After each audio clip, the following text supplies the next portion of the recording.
আপনারা কি জান্নাতে যাইতে রাজি আছেন কিনা? না এই পৃথিবীতে থাকবেন? আচ্ছা যাওনগা লাগবো। এটা এমন এক দেশ, এ দেশে আসার সিরিয়াল আছে, যাওয়ার সিরিয়াল নাই।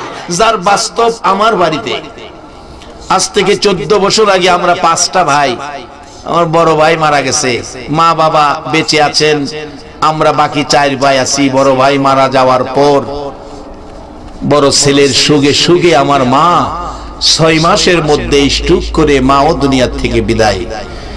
আমার বড় এক ভাই আছেন, আমি, তারপরে 2 ভাই। এই রমজানের আগে 5টা বাচ্চা ছোট ছোট, রমজানের আগে জমির দান কেটে বাড়িতে আনছে, অর্ধেক দান জমিতেই রইছে, বাড়িতে আনতে পারছে না, কুলাইতে পারে নাই। কালকে আনবে সিদ্ধান্ত, দান বিক্রি করব, কি করব হিসাব কিতাব করছে। রাত্র এশারের নামাজ পড়ছে, চাটা খাইয়া এসে ঘুমাইছে। 11:30টার দিকে আমার ছোট ভাইয়ের ঘরে কান্নার আওয়াজ, বাচ্চাদের। দৌড়ায় গেলাম, যাইয়া দেখি বাচ্চাদের মুখে এতিমের নিশান। আমার ভাইটা চোখ বন্ধ করে আছে, তার বড় বাচ্চাটা বাবার গায়ে ধরে ধাক্কাইতেছে, বাবা কথা কও না, বাবা কথা কও। একবার ডাক দিলি 2-3বার জবাব দিছো, আজকে কেন কথা কও না? আমি আমার ছোট্ট ভাইটা মাথায় হাত দিয়ে দেখি আমার ভাই দুনিয়ার থেকে বিদায় হয়ে গেছে। 12:30টায় স্ট্রোক করে দুনিয়ার থেকে বিদায়। 5টা বাচ্চা ঘরের মধ্যে আজকে এটি। বাবারে যদি সিরিয়ালে যাওয়া হতো, আমার বড় আরেকজন আছে, আমি এরপরে এমন এক দেশে থাকি, আসার সিরিয়াল আছে, যাওয়ার সিরিয়াল নাই। তাই বাবা বসে কবে কার ডাক আইসা যায় বলা যায় না। একটু প্রটোকলের মধ্যে আসেন। আজকে আমাদের দেশের ইঞ্জিনিয়াররা দেখছি বিল্ডিং বানাইতে, যে বিল্ডিং এ লাগতো 20 টন রড, এটার মধ্যে 2 টন বাড়াইছে 22 টন। আমি জিজ্ঞাইলাম ইঞ্জিনিয়ার সাহেব, পাশের বিল্ডিং 20 টন, এটা 22 টন কেন? হুজুর এখন জাহি মারে, জাহি। জাহি চিনেন তো? জাহিটারে কি কয়? ভূমিকম্প। ভূমিকম্প। হুজুর এখন ভূমিকম্পের যুগ, রড বাড়াইতে হইব বিল্ডিং বাঁচাইতে গেলে, বিল্ডিং বাঁচাইতে গেলে রড বাড়াইতে হইব। আমি গেলাম, ইঞ্জিনিয়ার সাহেব খুব খুশি হইলাম, বিল্ডিং বাঁচাইতে রড বাড়াইছেন, এবার বিল্ডিং এর মালিক বাঁচাইতে কি বাড়াইবেন কোন? আপনাদের কাছে দিলাম বিচারটা। বিল্ডিং বাঁচাইতে ইঞ্জিনিয়ার রড বাড়াইছে, বিল্ডিং এর মালিক বাঁচাইবার কোন জিনিস বাড়াইয়া দেওয়ার ক্ষমতা কোন ইঞ্জিনিয়ারের আছে কিনা? বাবা এই চিন্তা পড়লে আগিলার মুরব্বীরা কাঁদছে। ও মিচামিচি কাটাইলাম জিন্দিগি, বলুন মিচামিচি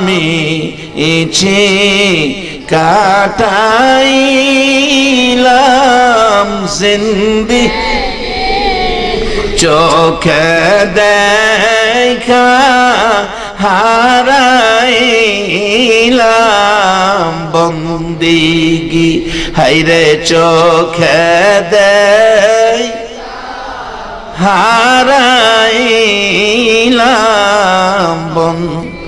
কার বাবা রে কার বাগ র কারবা কি কার বাবা আরে কার বাগ কার বাকি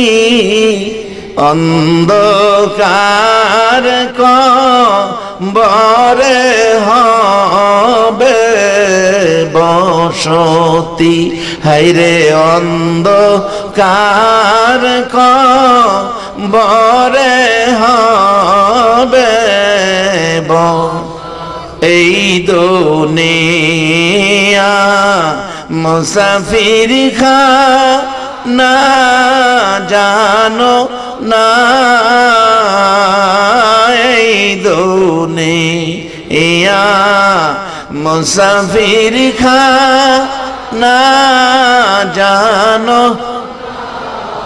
কত মানুষ আইল গেল রইল না, হাইরে কত মানুষ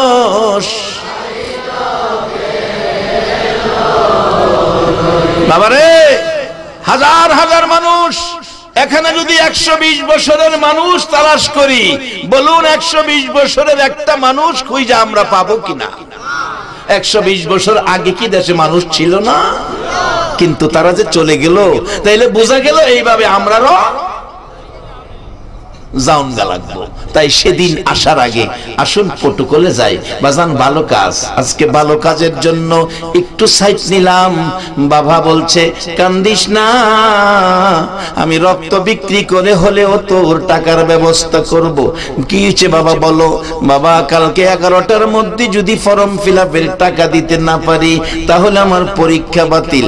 বাবা দেরি করে নাই, সকালবেলা ফজরের নামাজ পড়ে ঘরের মধ্যে সরিষা ছিল, 2 মণ সরিষা বস্তার মধ্যে ভরলো। ছোট সময়ের কথা বলছি, তখন তো রাস্তাঘাট এমন ছিল না, রিক্সা ছিল না, সিএনজি অটো ছিল না। অবশেষে বাবা 2 মণ সরিষার বস্তা গো মাথায় লইয়া বাবা বাজারে দৌড় মারছে।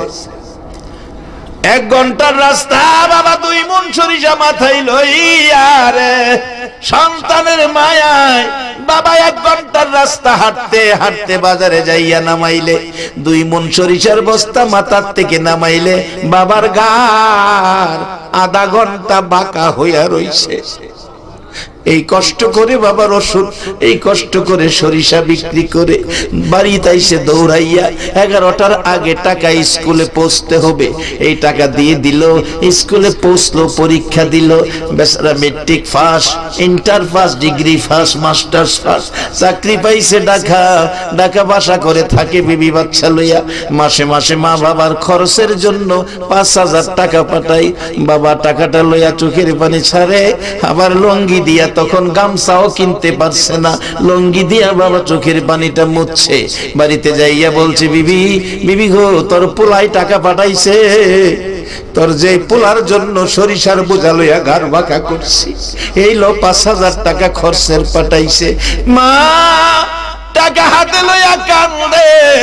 বাবা গো তোমার টাকার জন্য পাগল ছিলাম না, তুমি মাসে মাসে 5,000 টাকা পাঠাও খরচের জন্য, টাকা না পাঠাইয়া তুমি যদি মাসে মাসে একটা বার বাড়িতে আইয়া আমি মারে মা কইয়া ডাক মারতে রে বাবা। তোর বাবারে যদি বাবা কইয়া ডাক দিতে, তোর বাবার জীবনের সব কষ্ট ভুইলা যাইতো। যারা মা বাবারে ফালাইয়া ঢাকা পড়ে রইছো, মা বাবার খবর নিলা না, অথচ কি শিক্ষা দিয়েছে নবী রাসূল, কি শিক্ষা দিয়েছে নবী রাসূল। বাবারা আমার নবীর জীবনী খুলুন। আমার নবী 25 বছর বয়স, খাদিজার বাড়িতে রাখাল, খাদিজার বাড়িতে রাখালের চাকরি নিবে। নবীজির চাচা, আপন চাচা আবু তালিব সঙ্গে। চাচা ডাকতেছে ভাতিজা, এই মরুভূমির রোদ্রে রাখালের চাকরি তোমাকে দিব না, জীবনে একটা দিন বাবা কইয়া ডাকলা না। হে বাবা হারা ব্যথা তোমার অন্তরে গো বাবা, 6 বছর বয়সে মা হারাইছো, মার ব্যথা তোমার অন্তরে। এই কষ্টের চাকরি যদি আমি তোমারে দেই, মরুভূমিতে যাইয়া কইবা আমার মা বাবা যদি থাকতো এই কষ্টের চাকরি আমারে দিত না রে বাবা, এই চাকরি আমি তোমারে দিতে রাজি না। আমার নবী বলছেন চাচা আপনি চিন্তা করবেন না, আমার বাবা নাই মা নাই, আপনি আমার গার্জিয়ান, আপনি আমার দায়িত্বে। বাবা আপনি যদি অনুমতি দেন চাচা, আপনার অনুমতি পাইলে আমি চাকরিটা করতে পারবো। নবী শিক্ষা দিল, চাচার কত গুরুত্ব শিখাইলো, চাচার অনুমতি। বাবা তো আরো কত বড় পাহাড়, বাবা নাই বলে চাচারে কত সুন্দর গার্জিয়ান বানাইলো। চাচা অনুমতি দেন। শুধু আমার নবীর শিক্ষা না, আর একটু পিছনে যান, হযরতে ইব্রাহিম আলাইহিস সালামের জীবনী। ইসমাইল আলাইহিস সালাম থাকে মক্কায়, ইব্রাহিম আলাইহিস সালাম থাকে সিরিয়ায়। ডাকছে ইসমাইল বি করে, বাবা বি করেছি, চিঠি লিখছে, ছেলের বউটা দেখা যান। ইব্রাহিম আলাইহিস সালাম বুড়া মানুষ, খুশি, মরুভূমির পথ অতিক্রম করে সিরিয়া থেকে মক্কায় পৌঁছলেন। দরজায় দাঁড়াইয়া, গেটে দাঁড়াইয়া ডাকছে ইসমাইল বাড়িতে আছো, ইসমাইল বাড়িতে আছো। বউটা জবাব দিল, কে তুমি, এত বড় দুঃসাহস, আমার স্বামীর নাম নিয়ে ডাকো। মক্কার জমিনে কেউ আমার স্বামীর নাম নিয়ে ডাকে না। ইব্রাহিম আলাইহিস সালাম কয় আশ্চর্য হলাম, আমার ছেলে আমি নাম নিয়ে ডাকবো, আমার কয় আমার বলে দুঃসাহস। বলুন ছেলে যত বড় সাপই হোক না কেন, বাবা কি সন্তানের সাপ কইয়া ডাকবো নি? ইব্রাহিম ডাকে, তুমি কে গো? আমি ইসমাইলের স্ত্রী। ইসমাইল কই? বাড়িতে নাই। কখন আসবে বলতে পারি না। ইসমাইলের স্ত্রী, আমি তো মুসাফির, বহু দূর থেকে আসছি, বুড়া মানুষ, আমি ক্লান্ত পিপাসিত, দরজাটা খোলো, আমি একটু ঘরে বসি, আমি একটু পানি পান করি, আমি একটু রেস্ট করি। বিবি বলছেন, না, পুরুষ ঘরে নাই, দরজা খোলা যাবে না। ইব্রাহিম আলাইহিস সালাম কষ্ট পাইলেন, ছেলের বাড়িতে আইসা দরজা খুললো না। ছেলের বউ, চলে গেলাম। বৌমা, ইসমাইল আসলে বইল ঘরের চৌকাট ভালো না গো, আমি চলে গেলাম, ইসমাইলের কাছে খবরটা দিয়েও দিমনে। চলে গেলেন ইব্রাহিম। তখন তো মোবাইল ছিল না, যোগাযোগের এমন সুবিধা ছিল না। কিছুক্ষণের মধ্যে ইসমাইল আলাইহিস সালাম বাড়ির গেটে আয়েশা ডাকতেছে, বিবি গো, বল আমার বাড়িতে কোনো মুসাফির মেহমান আসছিল কিনা? বিবি বলেন, কেমনে জানো? কোনোদিন তো এই প্রশ্ন করো নাই। ইসমাইল কান্দে আর ডাকে, বিবি কেন জানি গো, আজকে বাড়ির গেটে আসার পর আমার বাবা ইব্রাহিমের গন্ধ আমার নাকে লাগতেছে। আমার বাবা ইব্রাহিমের গন্ধ আমার নাকের মধ্যে লাগতেছে গো বিবি। আমার বাবার কণ্ঠে ইসমাইল ইসমাইল ডাক আমার কানের মধ্যে ঢুকতেছে গো বিবি। সত্য করে কোনো মুসাফির মেহমান আসছিল কিনা? বিবি বলেন, আসছিল একটা মুসাফির বহু দূর থেকে, তোমার নাম লয়া লয়া ডাকে, এই লোকটারে আমি ঘরে আসতে দেই নাই। ইসমাইল চোখের পানি ছেড়ে দিল, বিবি সর্বনাশ করছোস, যিনি আমার নাম লয়া ডাকছে গো, ইনি আমার বাবা ইব্রাহিম ছাড়া কেউ না। বাবারা, মা হারাইলাম 14 বছর হইছে, 1 বছর হইছে বাবা হারাইছি। যে রুমে বাবা থাকতো, বিবিরে বলে রাখছি রুমের দরজাটা বন্ধ করো না। রাত্র 2টা, 1টা, 2:30 বাড়িতে যাইয়া বাবার রুমে ঢুকি, কোন দিন দেখি বাবা সজাগ আছে, বাবার চেহারার দিকে তাকিয়ে থাকি। আমার নবী বলেছে, উম্মতেরা রে, যেখানেই যাও, যেখান থেকে আসো, মা বাবার রুমে আগে যাও, মা বাবার চেহারার দিকে মায়ার নজরে তাকায়ো। আমি রাসূল বলে গেলাম, যতবার মা বাবার চেহারার দিকে মায়ার নজরে তাকাবি রে উম্মতেরা, ততটা কবুল হজের নেকি তোমার আমল নামায় পেয়ে যাইবা।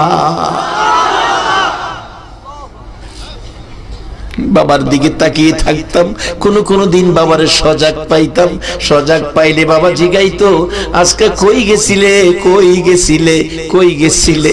কেউ তো আমারে কই গেছিলে তুই শব্দটা কেউ আজকে আমারে কয় না পৃথিবীতে, কিন্তু আমার একটা মানুষ ছিল কই গেছিলে কইয়া ডাকতো। এই মধুর ডাকের চাবি যেন তালা মারা হইয়া গেছে।